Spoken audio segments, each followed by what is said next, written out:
ایک دفعہ کا ذکر ہے کہ ایک جنگل میں ایک شیر رہتا تھا۔ شیر ایک دن سو رہا تھا کہ وہاں پر ایک چوہا آیا۔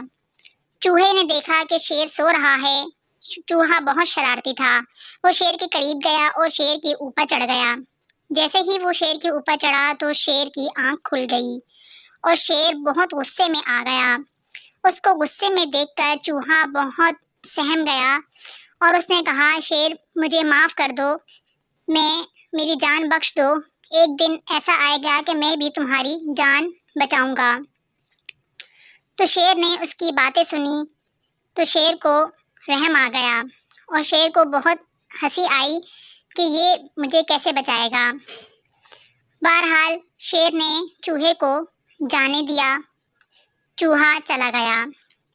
ایک دن شیر جنگل سے کہیں جا رہا تھا کہ راستے میں کسی شکاری نے جال بچھایا ہوا تھا، اس کو نہیں معلوم تھا، وہ اس جال میں پھنس گیا۔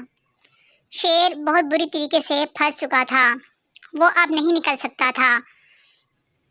شیر نے بہت کوشش کی مگر وہ نہ نکل سکا۔ وہاں سے ایک وہی چوہا گزر رہا تھا۔ چوہے نے دیکھا کہ یہ تو وہی شیر ہے، کیوں نہ میں اس کی مدد کروں۔ چوہا شیر کے قریب آیا اور اس کا جال کاٹنے لگا۔ چوہے نے جب جال کاٹ لیا تو شیر باہر آ گیا اور شیر بہت زیادہ شکر گزار ہوا چوہے کا کہ تم نے آج میری جان بچائی ہے، واقعی تم نے ٹھیک کہا تھا، آج سے ہم دونوں دوست ہیں اور آئندہ کبھی بھی ایک دوسرے سے نہیں لڑیں گے۔ پیارے بچوں، ہمیں اس سے یہ سبق حاصل ہوتا ہے کہ ہمیں ایک دوسرے کے ساتھ مل جل کر رہنا چاہیے اور خود سے کسی کو بھی کمتر نہیں سمجھنا چاہیے۔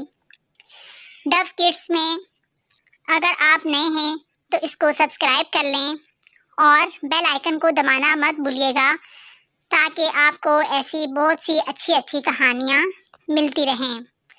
اب میں اجازت چاہتا ہوں۔ اللہ حافظ۔